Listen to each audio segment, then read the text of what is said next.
أعوذ بالله من الشيطان الرجيم. بسم الله الرحمن الرحيم. يا أيها الذين آمنوا اتقوا الله حق تقاته ولا تموتن إلا وأنتم مسلمون. وقال تعالى: يا أيها الذين آمنوا اتقوا الله وقولوا قولا سديدا يصلح لكم أعمالكم ويغفر لكم ذنوبكم ومن يطع الله ورسوله فقد فاز فوزا عظيما. اللهم اجعلنا من الفائزين.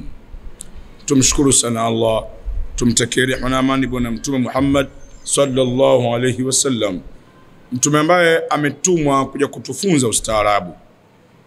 Tusiutarajie ustaarabu kinyume na kwa nyuma ya mwalimu huyo, kinyume na kuyabeba na kuyakumbatia maelekezo ya mwalimu huyo ambaye wama yantiqu anil hawa in huwa illa wahyi yuha. Hakusema kwa matamanio ya nafsi zake isipokuwa ni kwa kuzingatia maelekezo ya Mola wake. Ndugu waumini, Uislamu ni mfumo kamili wa maisha, unamtosheleza mwanadamu kumuongoza, kumratibu katika kila kipengele. Uislamu umetoa maelekezo katika uchumi wetu, katika masuala ya kijamii, katika masuala ya kiafya, in all human life angles, katika maeneo yote ya maisha mwanadamu. Kwa hivyo kwa leo tutaishi darasa letu, tunayaangalia maisha ya bwana mtume sallam na wake zake. Vipi mtume aliweza kuishi na wake zake? Ni darasa muhimu linakujia likituanikia nyumba ya bwana mtume sallam, maisha ya mtume sallam na uhalisia wa maisha yetu zama tulizonazo. Naam, darasa letu linafunguliwa na aya maarufu. Ama ya kwanza, Allah anasema: enyi mlioamini, mcheni Mola wenu kisawasawa, ninyi ni marehemu watarajiwa. Muda wa kurudi kwangu ukifika, muda wa kufa ukifika, msife isipokuwa mfe aliyekuwa ni nani? Ni Waislamu. Aya nyingine nasema: enyi mlioamini, mcheni Mola wenu na kuweni wa kweli. Kwa kuimarisha utaratibu huu wa kumcha Mola wenu na kuwa wa kweli, ahadi juu ya watu hao ni kufanywa wepesi mambo yao, kutengenezewa mambo yao, kutengenekewa mambo yao. Tukimcha Mwenyezi Mungu na tukawa kweli, basi ni sababu ya mambo yetu kuwa vizuri. Mambo hayo yawe ya kiuchumi, kwa namna yoyote. Mambo hayo yawe mahusiano yetu katika ndoa baina ya mke na nani? Na mume. Tutarajie mambo yetu kuwa mazuri kwenye ndoa endapo tukaimarisha nguvu ya imani na nguvu ya kimaadili. Ndugu zanguni, kwa hilo anasema bwana mtume sallam: idha ataakum man tardawna dinahu wa khuluquhu fazawijuhu illa taf'aluhu takun fitnatun fil ardi wa fasadun kabir. Enyi wanawake, enyi mawali wenye mamlaka ya kuozesha, enyi waolewa, ikitokezea akapiga hodi mtu ndani ya majumba yenu kwa ajili ya kuwaposa, ikitokezea ninyi mawali akaja mtu akabisha hodi kwa ajili ya kumuoa binti yenu, msimsukume huyo binti, bali lindeni imani yake, mpelekeni mikono salama. Mume anayestahili kupewa nafasi, enyi wanawake, mume anayefaa kumpa moyo wako, mume anayestahili kuja kuwa dereva wa moyo wako maishani mwako, ni lazima mume huyu umpime kwa vitu vingapi? Viwili. Dini yake iwe nzuri, yani awe vizuri kwenye dini. Kwa nini? Dini ya mke iko chini ya nani? Ya mume. Ukiolewa na mume mwenye dini, tukiwaozesha waume wenye dini, ndio salama ya dini ya mabinti zetu. Lakini jambo la pili, jiridhishe tabia yake. Tabia ya mwanamke iko mikononi mwa nani? Mwa mume. Mume akiwa mwema na wewe utakuwa mwema. Mume akipoteza virutubisho vya wema, usitarajie mwanadada na wewe utakuwa mwema. Haya maisha tunayoona kwenye nyumba, watu wameoana ndoa ya Kiislamu, walikuwa na matarajio makubwa sana, lakini siku zinavyozidi kwenda matarajio yote yanaondoka. Shida nini? Kuna maneno wanasema waungwana, muungwana ukianguka usiangalie ulipoangukia, bali uangalie ulipo jikwaa. Rudi nyuma, uondoe vizuizi, safari iendelee. Darasa letu hewani ni maisha Bwana Mtume SAW na wakeze.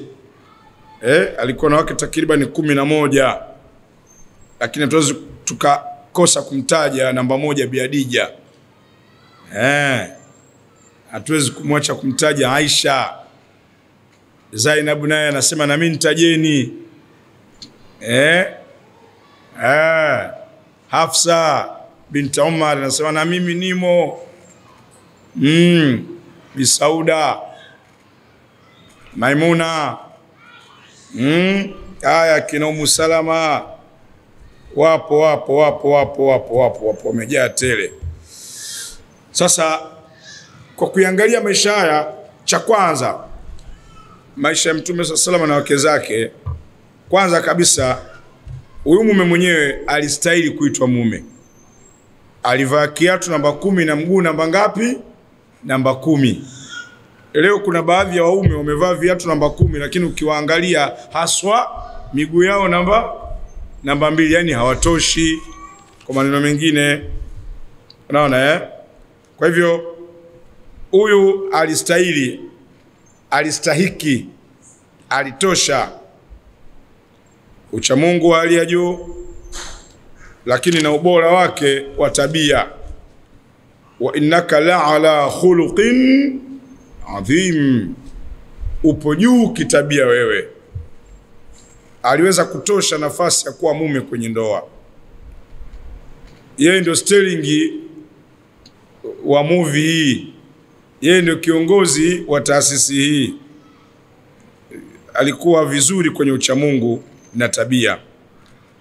Kwa nini alibeba virutubisho hivi vya uchamungu na tabia?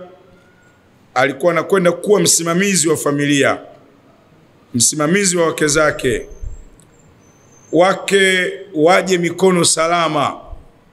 Mikono salama kwenu wanawake mnaokwenda kuolewa ni kwa mume mwenye dini na mwenye tabia nzuri. Wale wote wanawake mnaolia na ndoa mzielewi zinawatesa, angalieni hivi viwango hivi mlivizingatia. Usianze kulalamika na matokeo, urudi kwenye chanzo. Kuna maneno yanasema mchawi wa mtu ni mtu mwenyewe. Kwa hiyo inawezekana wewe ni sababu ya kuyaharibu maisha yako ya ndoa. Ulikosa kuyasikia maagizo haya. Anapowajieni mtu wa kuoa, sharti mjiridhishe. Sio anavalia mkanda kiunoni, kaka ananichanganya na atakuchanganya sana, ukome maishani. Unaacha maneno ya Mtume SAW, unaacha maelekezo ya Mola wako alokuumba. Salama yako mwanamke ni mume mwenye dini, ni mume mwenye tabia nzuri. Huyo ni Bwana Mtume Muhammad sallallahu alayhi wasallam. Ndugu waumini, dini ya kiongozi inasomeka, tabia ya kiongozi inasomeka, basi atarajie kheri muongozwa. alivuma, watu wakawa wanamuita, sio anajiita, watu wanamuita as-sadiqu al-amin, msema kweli muaminifu. Mke anahitaji mume mkweli. Katika maisha yako mke unahitaji mume muaminifu. Mume asokuwa mkweli si rafiki kuwa dereva wa moyo wako. Mume aliyepoteza uaminifu si rafiki kuwa dereva wa moyo wako. Vipi unampa usukano? Ndugu zanguni, CV hii ya ukweli na uaminifu imembeba hata yeye kustahili kuonekana anatosha kuwa mume katika macho ya Bi Hadija, mwanamke mwenzenu. Aliweza kumwajiri katika miongoni mwa misafara ya biashara kabla hata kujulikana kama atakuwa mume. Alionyesha uaminifu wa hali ya juu na ukweli, akaleta faida kubwa kutoka Sham, faida ambayo ilivunja rekodi kwa wale waliowahi kumletea faida. Tunapata funzo hapa kwamba kumbe mikono salama ni mume mwaminifu. Bi Hadija hakuichezea fursa. Bi Hadija hakuitupa fursa, kaichangamkia. Kaona kabisa huyu anafaa kuwa dereva wa moyo wangu. Huyu nikabidhi kwake hisia zangu, nitakuwa mikono salama. Mwanamke mwenzenu kaichangamkia fursa. Fursa unaitafuta. Kuna mahala inakutafuta lakini mara nyingi itafute. Bi Hadija kaitafuta fursa. Hakusubiri fursa ya kutafutwa. Kumbe taninyi wanawake mna nafasi. Kimwona mwanamume amekaa vizuri anasomeka, jitoe, mwambie nimekupenda, nataka unipose, unioe. Wala usio na wasiwasi kwamba sasa akinikatalia sintaonekana nimejibebisha. Mbona sisi tunajibebisha kwenu? Tupo tunaokubaliwa na wengine mnatukataa. Ndio utaratibu wa maisha. Lakini huyu ni mwanamke wa mwanzo akajitoa baada ya kujiridhisha huyo atakuwa ni mume sahihi. Tukumbuke Hadija hii ilikuwa sio ndoa yake ya kwanza. Alishapata kuolewa ndoa nyingine, lakini hakuwa nayo kwa wakati huo tena. Kwa hiyo anaingia ndoa ya pili, hakufanya kosa, sasa anachagua mume sahihi. Kufanya kosa ni kosa na kurudia kosa ni kuongeza kosa. Haya ndio maneno ya kitaalamu. Achaneni na maneno ya Uswahilini eti kufanya kosa sio kosa. No, kufanya kosa ni kosa na kurudia kosa ni kuongeza kosa. Allah atufahamishe tusio miongoni mwa wenye kuchezea dini. Hisia za mapenzi zitaleleka kwa wanandoa kwa mume mkweli mwaminifu.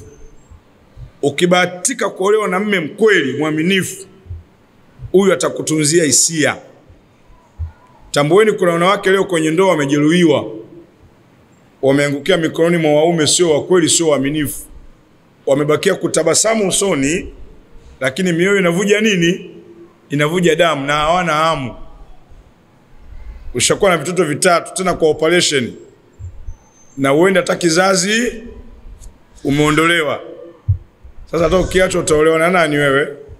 Inabidi ubaki pale unatabasamu lakini moyo unavuja damu. Mume sifa zote mbovu ndio zimesheena. Wanawake wanalia sana kwenye ndoa. Naam.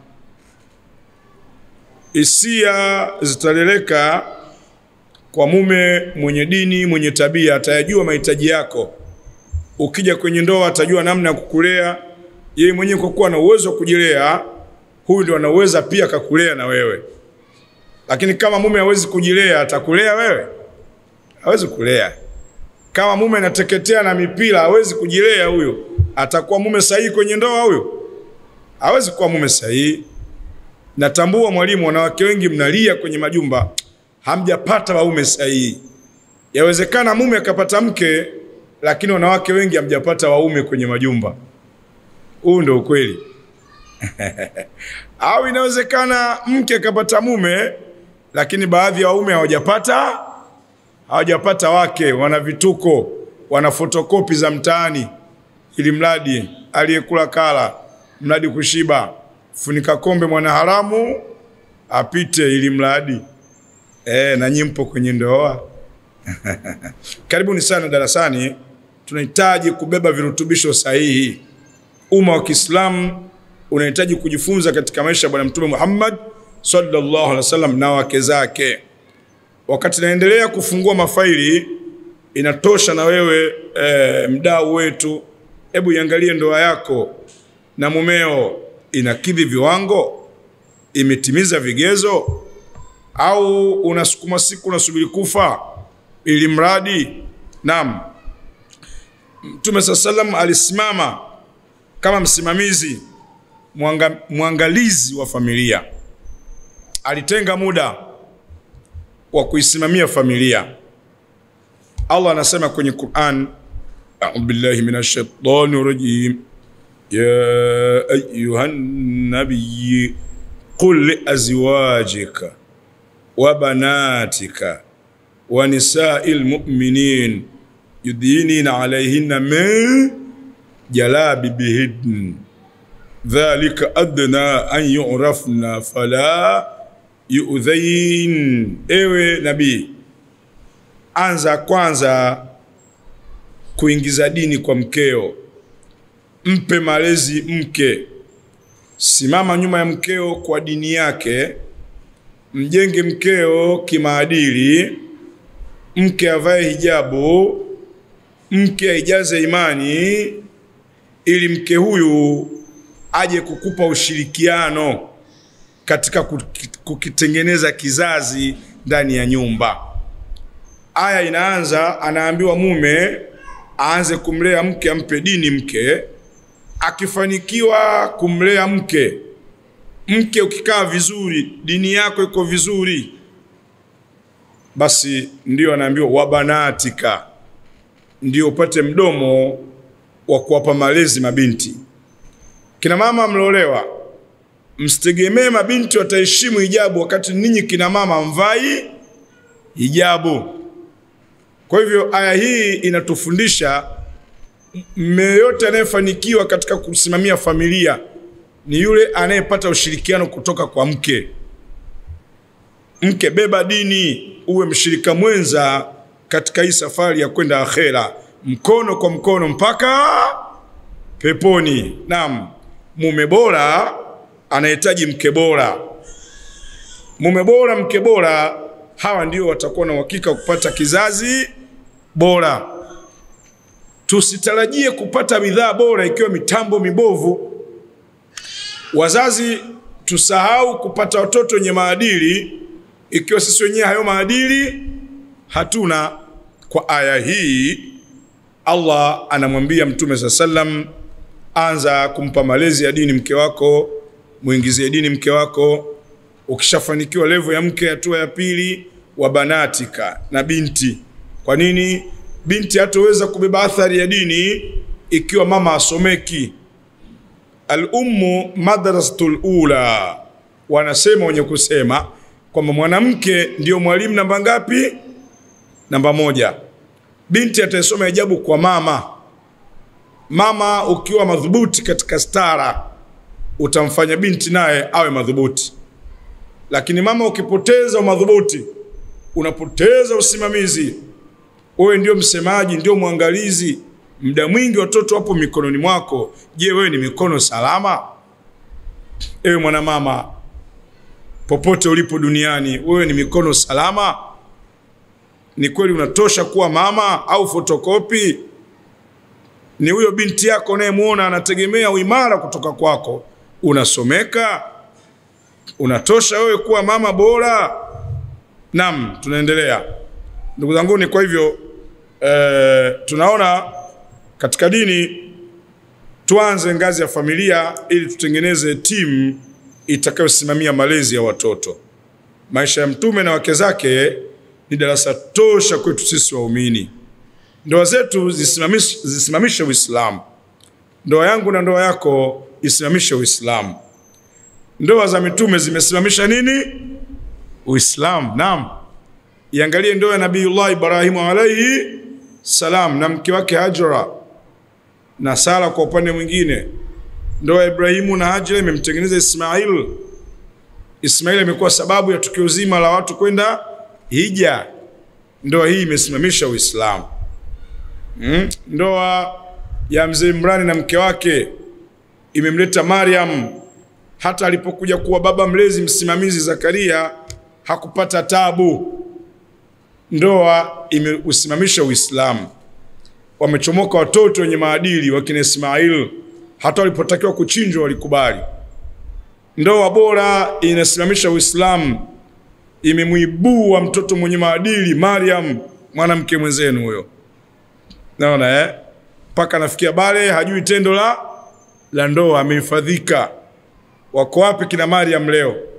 Ujanja mwingi mbele, kiza. Nyie mabinti, rudini hayo maneno. Ujanja mwingi mbele, kiza. Ndege mjanja ajiandae kunaswa na tundu bovu. Acheni machepele. Muungwana ukiambiwa ambilizika. Huu ndio Uislamu. Kwa hivyo maisha ya mtume na wake zake yalitafsiri Qur'ani na Sunna kivitendo. Na ndio maana alipoulizwa bi Aisha radhiallahu anha, vipi kuhusu tabia ya mtume? Aisha anafunguka kwa mdomo mpana, anawajibu maswahaba, khulquhu khulqul Qur'an. Msipate tabu kuniuliza mimi, nikiwa msemaji wake ndani, naishi naye kitanda kimoja, tunaamka, tunajuana kama matandu na ukoko. Tabia yake, namna mnavyoiona Qur'ani, ndio mtume jinsi alivyo. Ikiwa Qur'ani imekataza kusema uongo, mtume si muongo. Ikiwa Qur'ani inatangaza uaminifu, mtume namba moja. Ikiwa Qur'ani inataka watu wawe wa kweli, mtume mkweli namba moja. Ikiwa Qur'ani imekataza uzinzi, mtume hayupo. Yani kila kilichoamrishwa yeye ndiyo anakitekeleza kwa maneno na nini na vitendo. Kwa hivyo msemaji ndani amepewa nafasi atoe siri ya yule anayemsemea. Vipi kwa mfano mwanamama wewe ulizwe, vipi tabia ya mmeo? Hivi mme wako yukoje? Hebu tupe kiwango chake cha dini. Hebu msemee mmeo. Unaweza ukamsemea leo? Upewe nafasi. Si ajabu utasema tu shabiki kweli la mipira hilo. Shabiki la mipira linakaa kwenye vijio vya kahawa, mzigo wa kuleta matumizi ndani na libeba mpaka zigo limenishinda, hana mapenzi, mtemi, utajaza hivi. Lakini msemaji huyu anamsemea Mtume Muhammad sallallahu alayhi wasallam kwamba tabia ya mtume yani ni Qur'ani ilivyo, ndivyo alivyo yeye. Tumuombe Mwenyezi Mungu atujalie na sisi tabia zetu ziambatane na Qur'an. Tutakuwa tayari kina mama. Allah atukubali, Allah atuchague. Naam. Kwa hivyo karibuni darasani. Karibuni darasani. Popote ulipo duniani tunakufikia, tuongezeane virutubisho. Bado umma wa Kiislamu una deni kubwa la kupokea fungu la kimaarifa, hususan katika swala zima la mahusiano. Tunamwangalia mtume na mahusiano yake ndani ya ndoa. Maisha ya mtume na wake zake. Maisha ya mtume na wake zake ni maisha yaliyotafsiri Qur'ani kwa maneno na vitendo. Msemaji anathibitisha. Naam, Allah anazidi kurekodi. A'udhu billahi minash shaitanir rajim. Wa amur ahlaka bis-sala wastabir 'alayha. Waamrisha watu wako kuswali. Ewe mume, iamrishe familia yako ifanye ibada na wewe mwenyewe ukiwa mfano. Haya ndio maisha ya Mtume sallam. Alikuwa anaamrisha familia ifanye ibada na yeye mwenyewe akiwa mfano. Mume bora, maisha bora ya ndoa ni maisha ya Bwana Mtume sallam na wake zake. Anawaamrisha ibada na yeye mwenyewe ndio mfano. Ni wanaume wangapi leo wana program za kuamrisha familia ibada? Ni wanaume wangapi wanatenga muda wa kukaa na familia? Wanaume wangapi tuna deni kwenye familia, tunatenga muda tukae na familia, tusome Qur'ani, tufanye shura, tujadili yenye kujadiliwa ili safari yetu ya kwenda akhera iwe nyepesi. Kina mama mnasemaje? Hao wanaume wanaonekana kwenye majumba? Hebu zungumzeni Zanzibar hapa. Mnaonaje? Mnapata haki ya kutengewa muda? mkajadili mambo ya akhera. Hebu kumbuka mara ngapi mnakaa na mme mnasoma Qur'an. Eti kina mama au na huko hamna. Huko nyisi Makandogo Zanzibar. Au ilikuwa zamani. Maana juzi napita na kwenda Nungwi kufanya muhadhara na kina mama, napita njiani saa 10 ile, wezi amini watu wamejaa kwenye ma TV, waume makundi kwa makundi wanaangalia nini? Mpira. Wengine mpaka magharibi inafika hata darasani msikitini wahudhuriaji hamna. Unyonge gani umekuta huo? Hawa wanafaa kuwa waume hawa? Fotokopi. Maana katika msafara wa mamba na kenge nao wamo. Kwa hivyo maisha ya mtume na wake zake, mtume anaambiwa awaamrishe familia ibada na mwenyewe mstari wa mbele. Kwa kweli laqad kana lakum fi rasulillah uswatun hasana. Bila shaka tunao mfano wa kuiga kutoka kwa bwana mtume Muhammad sallallahu alaihi wasallam. Waamini wenzangu, darasa tosha tuishi na nyumba ya bwana mtume sallallahu alaihi wasallam, tuiangalie nyumba yetu mimi na wewe. Ni kweli tunaitendea haki taasisi ya familia? Mtume aliyatosha maisha ya ndoa, cha Mungu wa hali ya juu na maadili. Wazetu waliungana katika ndoa, walioana Kiislamu na waliweza kuishi Kiislamu. Tofauti na sisi tunaoana Kiislamu lakini maisha ya Uislamu kwenye majumba shida. Majumba yametawaliwa na mitaarabu, misizoni, miziki. Kiziangalia nyumba za Waislamu hata ratiba ya dini haipo. Sasa hizi nyumba gani hizi? Nyumba zinachachafwa na mawakala wa ibilisi, masizoni, mataarabu, kidole juu, kidole juu. Kidole juu cha nini wewe? Kitakuwa kidole chini motoni siku ya kiyama. Kina mama, hali mbaya sana katika majumba. Wazetu walifanikiwa, lakini walioona Kiislamu hawakuweza kuishi kikafiri. Kuna maneno yanasema mwiba unapoingia ndipo unapoishi, na muda wa kutoka ndipo unapotokea. Yawezekana mwiba ukaingia mguuni ukaja ukatoa kwenye pua. Kama tumeingia kwenye maisha ya ndoa kidini, salama yetu tuishi kidini. Huu ndio Uislamu. Naam, tutashindwa kuishi Kiislamu. Leo wanandoa tumebakia kuwa kama waigizaji. Tulitamanishana wakati wa kuchumbiana, kila mmoja alimdhania vizuri mwenza wake. Lakini baada ya kuja kwenye ndoa hali haziko hivyo. Usemaye ndiye na usemaye ndiye sie. Sasa maisha gani? What kind of life is this? Maisha gani haya? Maisha gani ya kisanii haya? Haikuwa ndoa ya bwana mtume sallallahu alaihi wasallam na nani? Na wake zake. Lakini tukimsachi mtume katika mahusiano, katika mahusiano, kwa hakika aliweza kuitafsiri Qur'an na Sunna kivitendo. Naam. Qala Allah Ta'ala wa'ashiruhunna bil ma'ruf. Allah anamwagiza mtume sallam atutangazie kwamba enyi wanaume kaeni na wake kwa wema. Kaeni na wake kwa wema. Wema. Kaeni na wake kwa kuwahurumia. Msikae na wake kiutemi. Msijemkawa kama askari na mtuhumiwa kwenye majumba. Kaeni na wake kirafiki. Mke anahitaji urafiki wa kutosha kwa mume. Mwanamke mwenzenu anasimulia, mpokezi wa hadithi huyu anasema qala Rasulullah sallallahu alayhi wasallam khairukum li ahlihi wa ana khairukum li ahli. Mbora katika ninyi ni mbora kwa familia yake, na mimi mtume wenu ni mbora kwa familia yangu.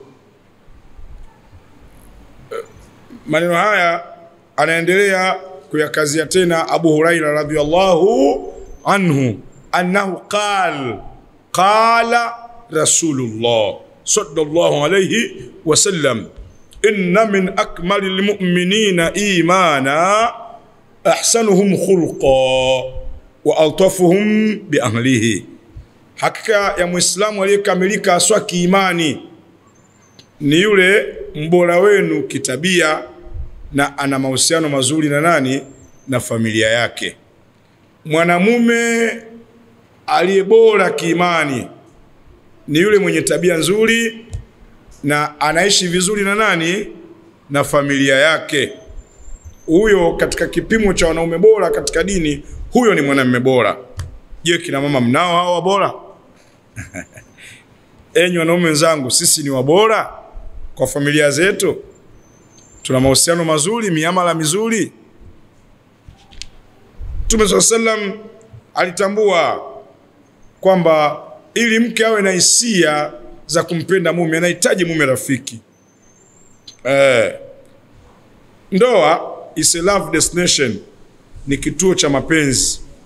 Ndani ya kituo hicho mke anayekuja ana hamu ya kukutana na wema wa kutosha, ana hamu ya kukutana na urafiki, ana hamu ya kukutana na huruma. Mke ahurumiwe huyo. Katika hatua mbalimbali za maisha, kiwa mjamzito, kiwa anaumwa, kiwa ananyonyesha, anahitaji huruma mke. Ndoa ni kituo, hebu kiweze kutoa matunda haya: wema, urafiki, huruma ndani ya kituo hiki. Mtume anathibitisha hayo. Alikuwa akiwasaidia wake zake baadhi ya kazi ndogo ndogo. Anautafsiri Uislamu kwa vitendo. Maisha ya Mtume na wake zake yaliutafsiri Uislamu kwa maneno na vitendo. Ndugu waumini, mwanamke ni kama ndege. Ndege anaporuka anakunjua mbawa zake, tena anaganda angani kwa madaha. Huwa anatamani kutua katika tawi lenye kunesa, ikimaanisha mwanamke tawi rafiki kwake ni mme mwenye mahaba, mume rafiki. Mume rafiki atakufanya ufurahie maamuzi yako, utafurahia kuolewa kwako. Wakati wanawake wenzako wanajuta kilichowatuma waolewe, na uwezekano wa kutoka hawawezi, washaingia kwenye tope, wamezama mwili mpaka kichwa. Wengine wanafurahia maisha ya ndoa. Mke anahitaji mume rafiki. Haya ndio maisha bwana Mtume sallam. Mtume anatufunza taasisi ya ndoa ndio pekee inaweza kumpa mwanadamu utulivu. Utulivu huu utamwezesha mwanadamu kuziendea fursa mbalimbali. Akienda kwenye uchumi, akienda kwenye mambo yoyote, anakuwa hewani kwa sababu tayari ametulizwa. Wa min ayatihi an khalaqa lakum min anfusikum azwaja litaskunu ilayha. Miongoni mwa alama, dalili zenye kumtambulisha Mwenyezi Mungu yupo ni kule kutuumbia sisi wanaume, kutuumbia wanawake kutokana na nafsi zetu, ili tupate kutulizana. Lakini ili tutulizane, waja'ala bainakum mawaddatan wa rahma. Allah ametupandikizia hisia za mapenzi na kuhurumiana ili zidhamini utulivu. Mapenzi na huruma yatadhamini utulivu katika maisha ya ndoa. Kama wanandoa mtaona mmeoana alafu utulivu hamna, sababu ni kwamba ndani ya nyumba hakuna mapenzi, hakuna huruma tena. Haiwezi kupatikanika huruma mpaka yawepo mapenzi. Na ndio maana hata kwenye ndoa tunaambiwa fankihu ma taba lakum minan nisaa, waoeni wanawake mnaowapenda. Waoeni wanawake kwa mujibu wa sifa zenye kuwavutia. Oa mtu unayempenda. Enyi wanawake, olewa na mume unayempenda. Sio kaolewa kaanza kusema sura yake kaa analia, sikumuona vizuri. Na ndio maana huwa mnaulizwa, Rehema binti Makame, labaika, umekubali kuolewa na Salum Hamadi?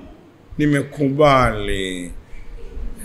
Manake unamjua Salum Hamadi wewe? Unamjua? Mshamchunguza dini yake, tabia yake, mpaka unasema nimekubali? Leo unalia simuelewi. Ulizingatia maelekezo ya Mwenyezi Mungu na Mtume kwamba lazima mtu mumchunguze, mjiridhishe? Leo unavuna mbegu uliopanda. Karibuni. Maisha ya Mtume na wake zake yaliweza kuibua hisia, moyo. Waja'ala bainakum mawaddatan wa rahma, na tukajalia tukapandikiza hisia za mapenzi. Kwani mapenzi ni nini?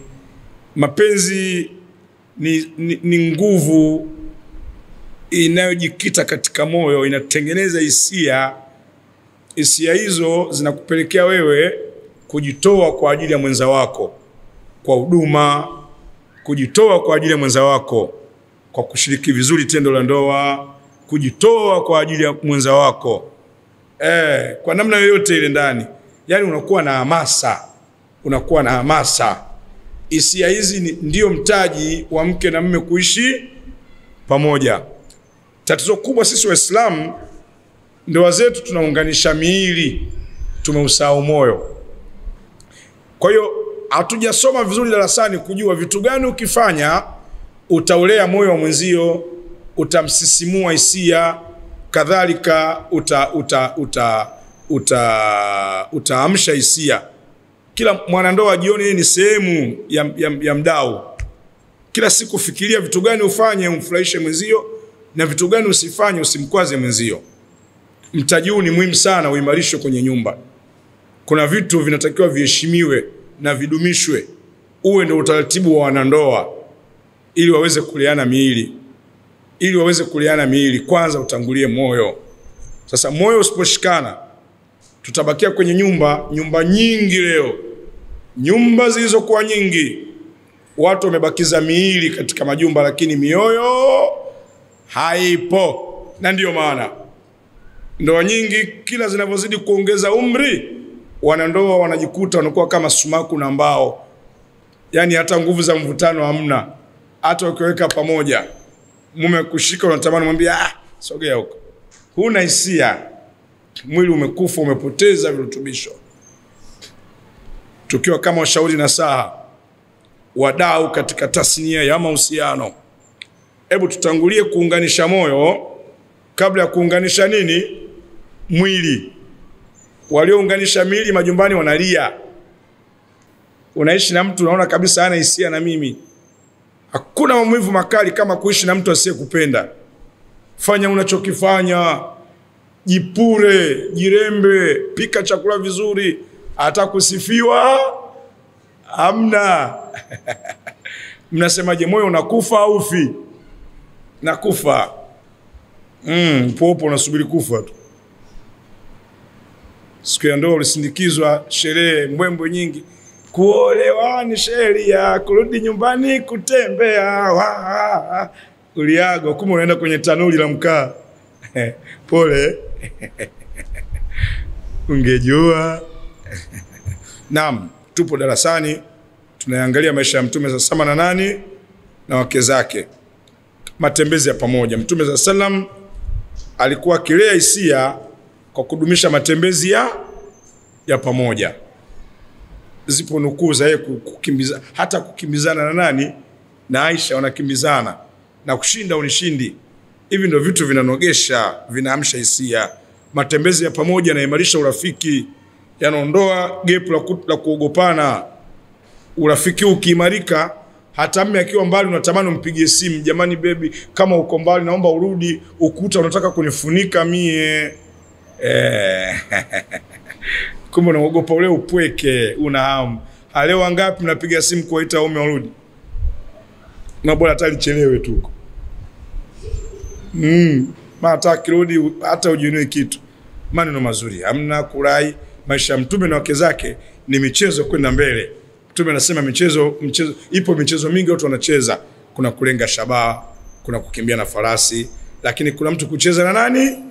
Na mkewe. Akasifia mwalimu huyu, mchezo mtamu ni mtu kucheza na mkewe. Wangapi wanaume tunacheza na wake zetu majumbani? Ewe mwanandoa, ewe mwanadada, hebu lete kumbukumbu mara ya mwisho ya wewe kucheza na mmeo. Unafikiria unafikiria hiyo siku na uende hujaiona Naam. Maisha ndio haya maisha. Michezo inaleta faraja, inaimarisha urafiki. Michezo uchume moyo. Miongoni mwa maeneo ya kuuvuna moyo wa mwenza wako ni kucheza cheza naye, mnajenga, mnaimarisha, mnaibua hisia, mnamshiana hisia, mnasisimuana, mkakimbizana kidali, mara umeingia huko, hapo unikuti, mara umeingia huko, mnacheza cheza, jambo ambalo wanandoa wengi utamaduni huu hawana. Mama mmoja pale anasema, da baba, hayo ndio nasikia kwako.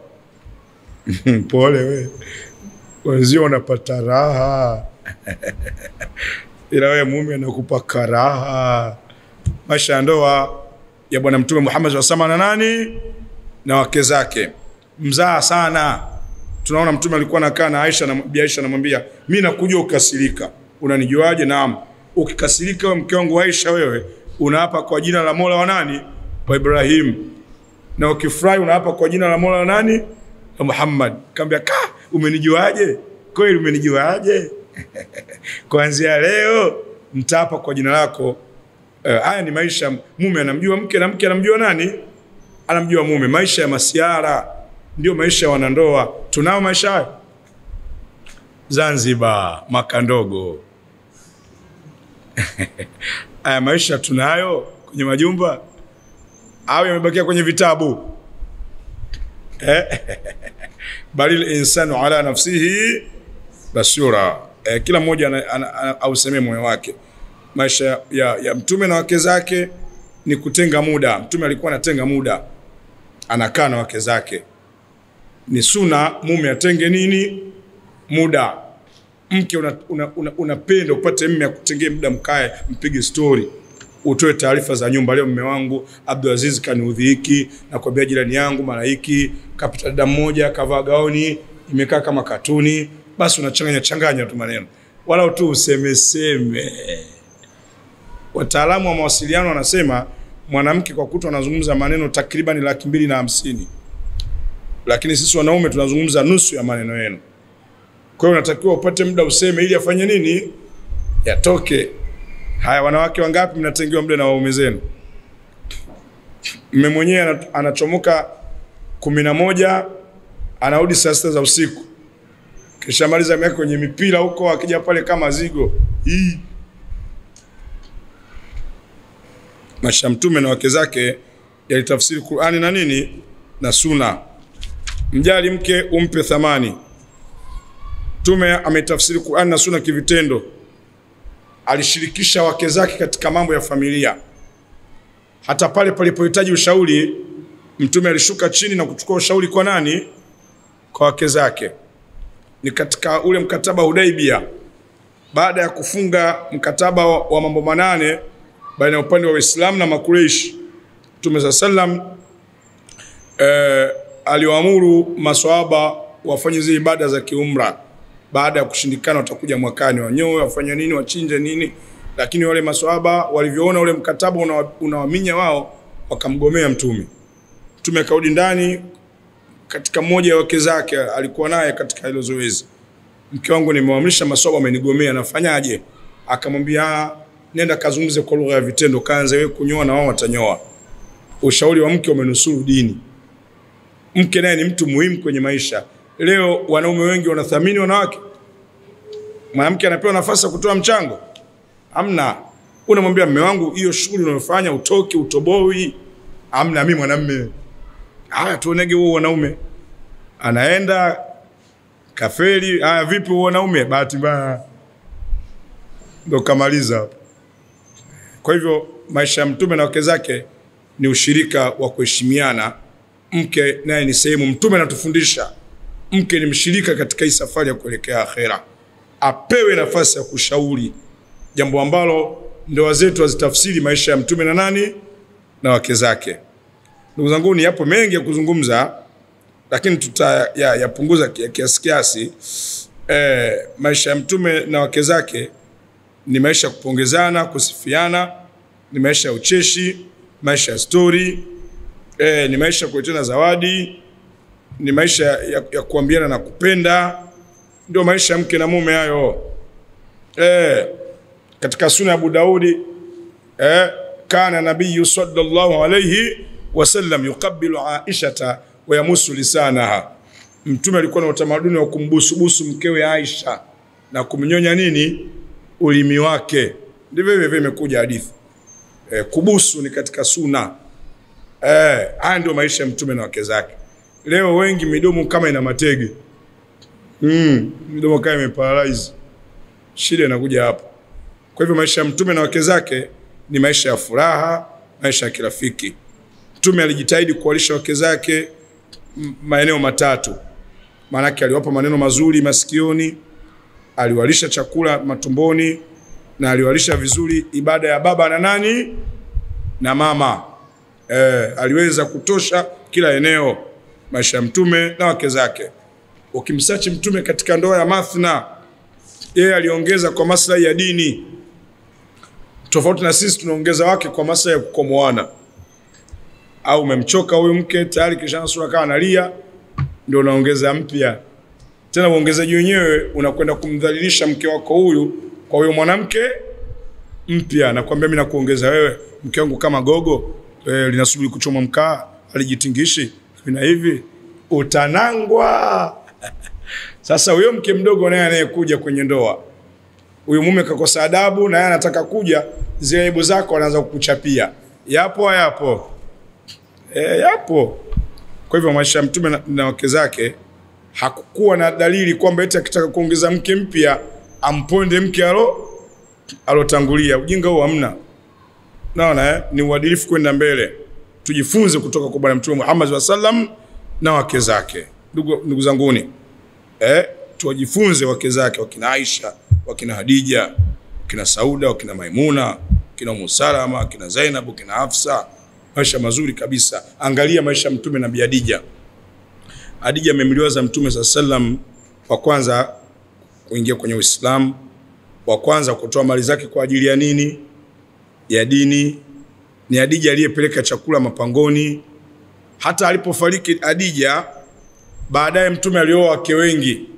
Alipokuwa anakaa na wake zake wakina Aisha, kina Zainab wanaongea, lakini Mtume alinukuliwa akimtaja sana nani? Hadija. Hadija. Jamani Hadija. Hadi Aisha wivu kamchukua. Akamwambia uchoki kukitaja hicho kizeze chako. Mbia naam. Huyu rekodi yake mimi sisahau. Huyu alikuwa mwema, alikuwa wa kwanza kusilimu. Huyu alikuwa kunikubali mimi, kunifuata. Aliweka mali yake chini, alafu akuninyanyasa. Sio wanawake baadhi yao akishakuwa na vijihela kidogo, akianza kuhudumia nyumba, basi dunia nzima itajua. Nakwambia nalisha. Lakini hakuwa hivyo. Bi Hadija alinyamaza, mambo yakaenda vizuri. Nini tunajifunza? Kwa maisha sasa, kwa mahusiano yanayoendelea, ni wanawake wangapi ikitokezea umefariki mume akaoa wake wengine, anaweza kukutaja mbele ya wake wengine wapya? Unalipi la kuja kutajwa? Hebu kumbuka hata jamaa moja tu ulovuna moyo wa mume, unasema huyu nikifa lazima atanitaja. Hebu jishaue kidogo. Siri yako maisha ya Mtume na nani? Na wake zake. Hadi raha. Jamani, maisha ya Mtume na wake zake raha sio raha. Ni darasa tosha la sisi kujifunza. Hebu tuchukue maalumati haya. Naam. Tunamwona Aisha kwa upande wake ni mwanamke aliyehifadhi hadithi mbalimbali. Chukueni elimu kwa kijana mke hiki, kijitoto hiki. Ni mke ambaye ana elimu. Tofauti na wanawake unakuta kaolewa lakini yeye anajua mitaarabu. Domo lake kama jamani mapenzi yananitatiza. Wewe utafuti vitu vya kukutatiza? Hivyo ndo baadhi ya wanawake walivyo. Ni wanawake wangapi wanahifadhi Qur'ani? Ni wanawake wangapi wanatosha kuusomesha umma, uthibitisha kwamba wewe ni mke wa shekhe ndani ya nyumba, mke wa kiongozi wa dini wewe? Ni wanawake wangapi wameolewa na viongozi wa dini ndio wanaongoza kwa kutoa udhu viongozi wa dini? Kwa hivyo maisha ya Mtume na wake zake ni darasa tosha kabisa. Na mke alokuwa mwema ni yule anempa ushirikiano mume. Ikafika mahala Mtume anatangaza ad-dunya kulluha mata'u wa khairu mata'iha al-mar'atu salihah. Dunia yote ni starehe, tamu ya starehe ya dunia ni kupata mke mwema, na yeye amepata wake wema. Na ninyi kina mama, Mungu awajalie muwe wake wema kwa waume zenu. Ninyi ambao hamjaolewa mabinti, Mungu awajalie mjihifadhi, mjitunze, muwasikize wazee wenu, mje mwende salama, mje muwe wake wema. Historia ya Mariamu irudie kwenu mabinti ninyi wa Kiislamu. Naam, hakuna mzazi anayependa kuona mwanae anaharibikiwa. Kila mzazi anahamu kuona mwanae anafanya nini? Anafanikiwa. Lakini dunia imechafuka. Wakati wazazi wanalea, ibilisi anabomoa. Jukumu letu Waislamu kuimarisha miundombinu ya kimalezi, miundombinu ya kimahusiano katika taasisi ya familia, ili tunusuru kizazi. Tuwazalishe kina Mariamu. Ndoa zetu ziwaletwe kina Mariamu. Kina Mariamu, ibukeni, Uislamu uonekane kwenu. Ni mwanamke mwenzenu katangazwa kwenye dini, alistahili kulishwa vyakula vya wapi? Vya peponi, kwa sababu alijihifadhi, alijitunza, hadi anafikia utu uzima hajui mume. Historia hii iwarudieni ninyi mabinti wa ungwana. Fabi ayi hadithin ba'dahu yu'minun. Maneno gani uambiwe ya kuingia kwenye akili? Haya ndio maneno haya. Inna ahsana alhadithi kitab Allah. Haka mazungumzo yalikuwa mazuri ni maneno ya nani? Ya Allah. Mungu anaruhusu masikio yaingize rutuba, usiingize takataka. Hebu yaangalie masikio yako kama mfereji, peleka mbolea kwenye moyo. Mungu ukiambiwa ambilizika, ukikanywa kanyika, ukionywa onyeka. Una sababu ya kuleta ujanja mwingi. Ujanja mwingi mbele kiza. Na siku zote ndege mjanja mwisho wake anaraswa na tundu bovu. Maisha ya Mtume na wake zake ni maisha ya kutafsiri. Kwa hiyo tukimalizia tu muhadhara wetu,